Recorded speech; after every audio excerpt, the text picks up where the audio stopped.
Kalẹ̀. A kú ọdún o. Check mi wo bí mo ṣe rí. Ṣé mo wà bí mi ò wà? Wọ́n náà check ẹ̀. Ṣé mo dùn àbí mi ò dùn? À ń sọ ọdún lónìí ni. A sì lu wa. Ọwọ́ ń gbọ́ mi ò sí Nàìjíríà.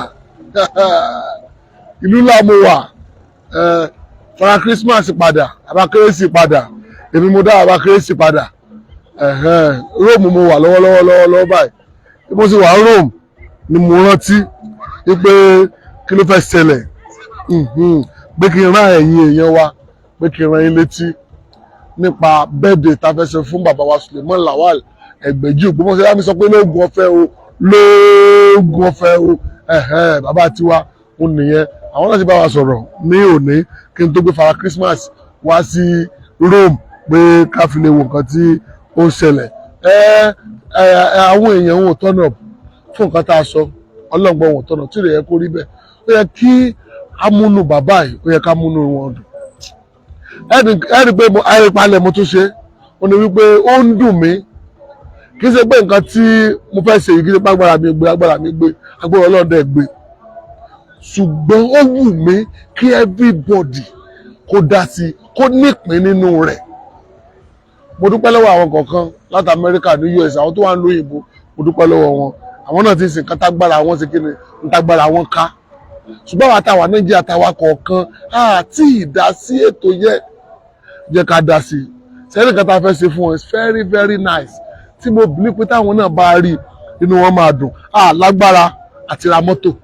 Lágbára àti ra mọ́tò ní ara mọ́tò fún wọn. Ṣùgbọ́n àwọn kinní kan wà sọ pé téèyàn bá ṣe ó níyì ju mọ́tò lọ. Ó ní mo fẹ́ ká ṣe fún wọn. In fact cake mo ti sanwó kéèkì bí ta fẹ́ decorate mo ti sanwó rẹ̀ mo ti kíní. Ṣùgbọ́n gift ta fẹ́ ṣe fún wọn is 200,000 naira. Ó ní gift yẹn lásán ká tó wá sọ àwọn 2 pillow tó wà níbi bẹ̀ pé kinní kan tó wà níbi bẹ̀. Gift yẹn lásán ta fẹ́ ṣe yẹn. Ó wù mí ìwọ́n tó ń pé ìwọ́n náà pé bàbá yìí ó nípa nínú ayé ẹ̀ bóyá ó sọ̀rọ̀ kan ìwọ́n náà ṣe ó dẹ̀ rí bẹ́ẹ̀ ìwọ́n náà dá sí i. Mo lè sọ ìwọ́n náà fojú wọ́n ní gángan ìwọ́n náà lè wá bẹ́ẹ̀. Mo sọ fún iv tá a fẹ́ lọ fún èèyàn kan ó ní iv wa ní tí wọn náà ti rí iv wa ó nìyẹn. Ìwọ́n náà wá try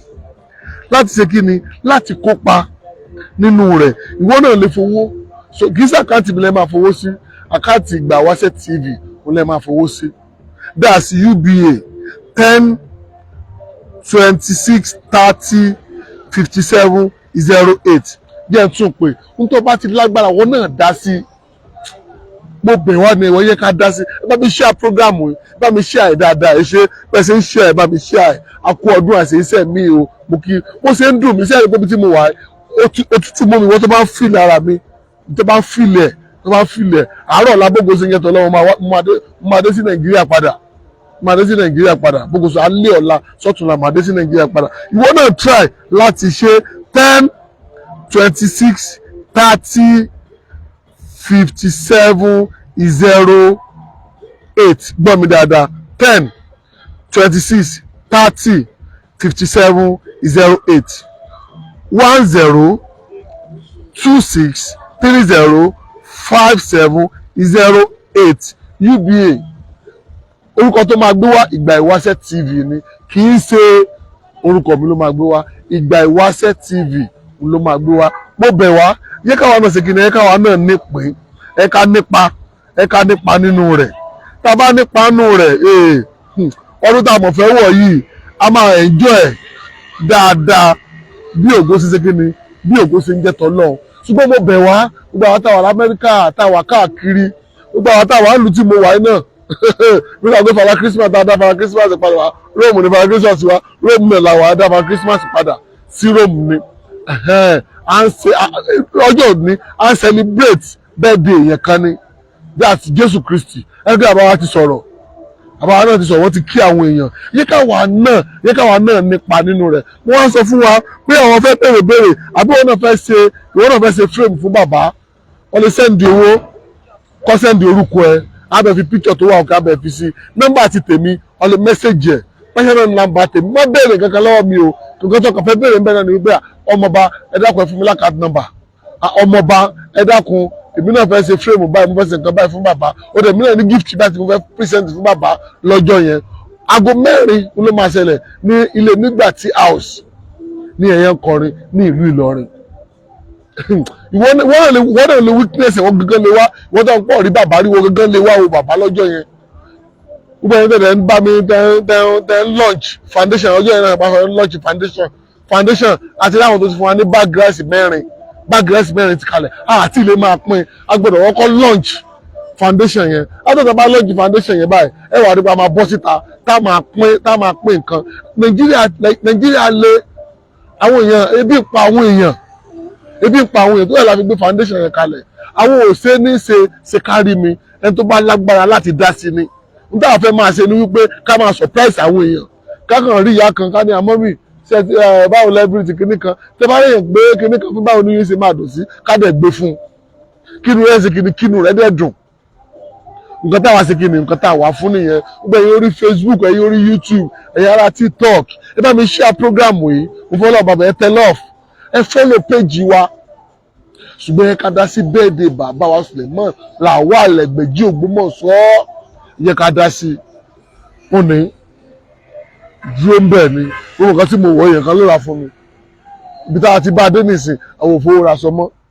àti fowó ra nǹkan díẹ̀díẹ̀ ṣùgbọ́n ó ní nǹkan ojú kan tá à ń fowó rà àwọn olólùfẹ́ wa àwọn náà ṣe fún wa èèyàn kan tó ra bàtà fún mi ó ní mi ò wọ̀ mo ní bàtà ńlá ni ó ní kí n máa wọ̀ ìgbà tí mo lọ náà ó níye tí wọ́n ń ta bàtà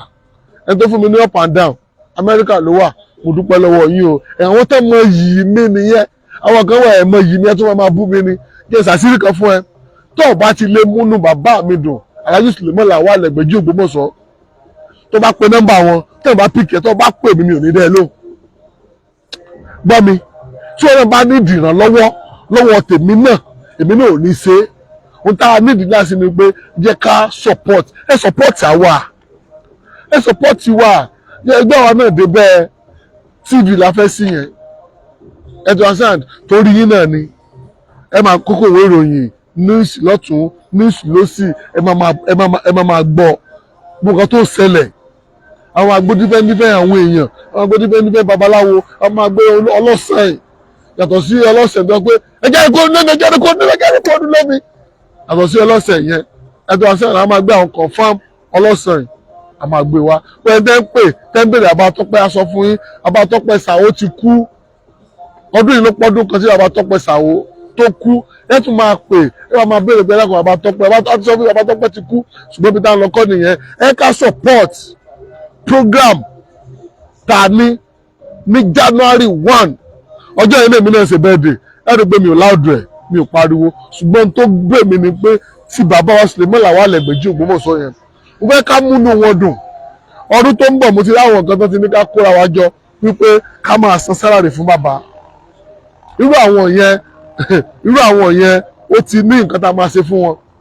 gbogbo ṣe ń yẹ tọ́lọ̀ àwọn yẹn ò lè rà ọ́ mọ́ kò sẹ́ni tó bá bàbá wa tó finú kan tó fi bá a ṣe tó tòsí táyà rí bákan náà mọ́ rárá ìwọ finú kan fi bá wọn lò ìwọ náà support birthday tá a fẹ́ ṣe yìí kí wọn náà wọ nǹkan tó máa ṣẹlẹ̀ mo gbàgbé tó bá need account number mi lórí WhatsApp béèrè account number 081 3612 3333 081 3612 3333 WhatsApp number mi nìyẹn ìwọ mọ̀ pé o kàn mẹ́sẹ̀gì mi lórí WhatsApp ó ní WhatsApp ni mẹ́sẹ̀gì mi àti ẹ̀dúpẹ́ àwọn èèyàn mọ̀ wọ́n láyẹn ṣe ń gan adúpẹ́ ṣùgbọ́n bá mi share program yìí mo fọ́ ọlọ́run ọba mo fi bẹ̀yìn gbogbo ẹni tẹ́ wà ní gbogbo tẹ́ tí ń wò wá gbogbo kíbi tẹ́ tí ń wò wá lórí owó social media wa ẹni wà lórí Facebook ẹni wà lórí ẹni tẹ́ wò wá lórí Adùn Àṣà Ìgbà Ìwáṣẹ̀ Ajé Olókun ṣé bó ṣe lọ àbí kí ló ń ṣẹlẹ̀ bàbá wa Suleiman Lawal Egbeji Ogbomoso GSM Drama TV gbogbo tẹ́ tí ń wò wá pátápátá ẹ ṣé gan adúpẹ́ àmọ́ lóore o ṣùgbọ́n lálẹ́ yìí nǹkan tí mi ò ṣe fún yín mo fẹ́ ṣe fún yín mo fi ọlọ́run ọba mo fi bẹ̀ ẹ wo ìdọ̀bálẹ̀ mi nìyí mo dọ̀bálẹ̀ fún yín mo dọ̀bálẹ̀ fún yẹn dákun kàn sí ẹ̀pù kan fún mi follow page wa yìí like ẹ̀ follow ẹ̀ jẹ́ ká kúrò mi tá a wà yìí ká tó ṣe program yẹn ó ti ṣe 200,000 mo fẹ́ ká wọ 200,000 ó kù 3,000 tá a fi máa wọ 200,000 lórí ìgbà ìwáṣẹ̀ first ìgbà ìwáṣẹ̀ second ìgbà ìwáṣẹ̀ a wà ní 162 láwà ẹ jẹ́ ká wà ní 200,000 àbí ẹ ká wà ní 200,000 mo fọ ọlọ́run bá bẹ̀ wá ẹ dákun a lè ṣe é kí ló ṣe wá tà lè ṣe ọlọ́gbọ́n a lè ṣe mo fi ọlọ́run ọba mo fi bẹ̀ wá torí pé inú wa ń dùn lọ́jọ́ ti tòní bí bàbá wa yìí dẹ̀ múnú wa dùn mo fi ọlọ́run ọba mo fi bẹ̀ wá sí àwọn tó fẹ́ mú wa lọ sí hòtẹ́ẹ̀lì ara o àwọn tó fẹ́ mú wa lọ sí hòtẹ́ẹ̀lì kọ́ ẹ ká lẹ́wà ẹ bá ma akú ọdún mà àṣeyíṣẹ́ mi mà yes ma àwọn ètò àwọn tó fẹ́ mú wa lọ sí hòtẹ́ẹ̀lì mo yẹ kí n bá sáré ṣe prógámù mo wá rò pé àwọn kan mo fọ́ lọ́wọ́ bá mo fi bẹ̀ wá ẹ dákun ẹ bá mi share prógámù ẹ follow wa ẹ lọ sórí YouTube channel wa ẹ subscribe sórí YouTube channel wa ẹ subscribe sórí YouTube channel wa ẹ bá máa rí wa wò lọ́nà àrà lọ́nà ìyanu láti ọdún tó ń bọ̀ láti October 1 a máa gbé àwọn dimension a máa gbé wọ̀ ẹ máa rí ọmọ ọba ní ọ̀nà àrà àti ọ̀nà ìyanu ẹ dẹ̀ máa bá ọba wa pàdé ní ọ̀nà àrà àti ọ̀nà ìyanu mo fi ọlọ́run ọba mo fi bẹ̀ wá ẹ dákun ẹ follow page wa yìí mo fi ọlọ́run ọba bẹ̀ ẹ ká wọ 200,000 ẹ ká wọ 200,000 ká tó bọ́ sí ọ̀wọ́n mo mọ̀ pé a lè ṣe mo fọ ọlọ́run ọba àwọn òfowóra followers àfọwọ́ boost àṣẹ kankan ìfẹ́ wa lẹ́ní tẹ̀ fi ṣe irú nìsín èèyàn káwọ́ pé èèyàn 300 ló wò wá lọ́wọ́lọ́wọ́ báyìí a lè ṣe ká jù báyìí lọ tẹ bá share program kí n tó parí èèyàn 500 lè wò wá ẹ ká tiẹ̀ wò ná ẹ bá mi share program yẹn bá mi share ẹ ká tiẹ̀ kọ́ bọ́ sí 300 mo ń wò lọ́dọ̀ mi fúnra mi ó yẹ bá mi share program yẹn ẹ bá mi share ẹ dẹ́ jẹ́ olólùfẹ́ wa tọkàntọkàn bẹ́ẹ̀bi tọ́dún ikú sí ọ̀ọ́ni fojú sunkún ọmọ share program yẹn follow wa ibi tọ́dún ikú sí ọ̀ọ́ni fojú sunkún ọmọ ẹ inú ẹ̀ á dùn kọlẹ̀ ọdún yìí bá wa follow àṣàdúrà ọ̀ọ́ni sunkún mo nígbàgbọ́ rẹ̀ níbi tọ́dún ikú sí èmi á ti ra mọ́tò níbi tí ọdún yìí mi tó kù sí èmi mo fẹ́ bọ́ọ̀lù ti fẹ́ ṣe ní ọ̀wọ́n mo fẹ́ tayín mo fẹ́ fáwọn èèyàn láwọ́ọ̀dù àwọn tí wọ́n ń gbé ìṣẹ̀ṣe tí wọ́n ń gbé lárugẹ ṣé mọ́tò yẹn ni mọ́tò yẹn kọ́ o mọ́tò fẹ́ gbé wa kọ́ lélẹ̀ o mọ́tò fẹ́ gbé wa kọ́ lélẹ̀ o ẹgbẹ́ sáàd mo fi ọlọ́run ọba mo fi bẹ̀ wá ẹ share program yìí ẹ ká tiẹ̀ wọ 300 àti wọ́ ó padà bí 270 ẹ dákun mo ti fẹ́ wo 300 fún ara mi ẹ bá mi share program gbá kí n kúrò lórí page tí mo wà ẹ kí n bọ́ sí page mi kí n lọ wò lórí ìgbà ìwáṣẹ̀ wọn. mo fẹ́ káwọn èèyàn mo ti fẹ́ mọ bí àwọn èèyàn ṣe nífẹ̀ẹ́ mi sí báwọn èèyàn ṣe nífẹ̀ẹ́ bàbá Suleiman Lawal Egbeji Ògbómọ̀ṣọ́ jíìpù ń bọ̀ o àwọn bẹ́ẹ̀ jíìpù ẹ ṣeun owó 300 owó 303 owó 303 ẹ ṣe mo ẹsẹ̀ mọ̀ pé ẹ nífẹ̀ẹ́ mi lálẹ́ yìí ni èmi náà nífẹ̀ẹ́ yín I love you so much I love you I love you I love you I love you I love you I love you thank you very much bẹ́ẹ̀ ṣe dùn mí inú lálẹ́ yìí mo ṣe program ó dẹ̀ wọ 306 316 mo hàn pé máa wọ 400 kí n tó tẹ́ ẹ ṣe báyìí wípé ẹ ní ìfẹ́ Ọlọ́run nínú ayé mi ṣé ẹni bẹ́ẹ̀ ṣe wá ṣe báyìí ó tún nǹkan tó bá ń ṣẹlẹ̀ náà wà ó lè lè máa rí o àti sẹ́ẹ̀tì ẹ̀ kalẹ̀ tó bá ti dàn wà ó máa láti yín tó bá ti bẹ̀rẹ̀ program ṣùgbọ́n àwọn náà ṣe kí ni wọ́n náà follow wa o ẹ ṣe gan adúpẹ́ ṣé ẹni bẹ́ẹ̀ ṣe jáde bẹ́ẹ̀ ṣe tún yáyà yìí ẹ̀yẹ ká dá sí bẹ́ẹ̀dẹ̀ bàbá Suleiman Lawal Egbeji Ògbómọ̀ṣọ́ àfi táwọn kan bá lọ sùn fún wọn bàbá òwò Facebook tí àbáwọ̀ ti dáyàn náà látàrọ àbú òwò wọn fi ṣe surprise fún wọn bàbá òláàkì gbogbo nǹkan tá a fẹ́ ṣe yìí ṣùgbọ́n àwọn ó ṣe é torí ìfẹ́ táwa ní sí wọn ẹ bá mi share program yìí ìwọ náà kọ́mẹ̀tì nǹkan tó dáa tí ẹ kọ́kọ́ máa kí bàbá pé happy birthday in advance ẹ máa kọ́mẹ̀tì ẹ máa kí wọn pé happy birthday in advance ẹ máa ó yẹ ká máa type ẹ pé bàbá Suleiman Lawal Egbeji happy birthday in advance ẹ ká tiẹ̀ kọ́ máa kí wọn ẹ ká máa kọ́kọ́ kí wọn kalẹ̀ ẹ bá mi share program ẹ ká kọ́kọ́ kí wọn kalẹ̀ ẹ ká máa kí wọn bí o ẹ̀yẹ kan sọ pé ṣé fúbọ́ọ̀lù ni mí ara ṣe nítorí pé number 5 mi ò ṣe footballer àwọn tó fẹ́ gbé wa lọ́sọ̀ tẹ̀ ti dé yes Europe flower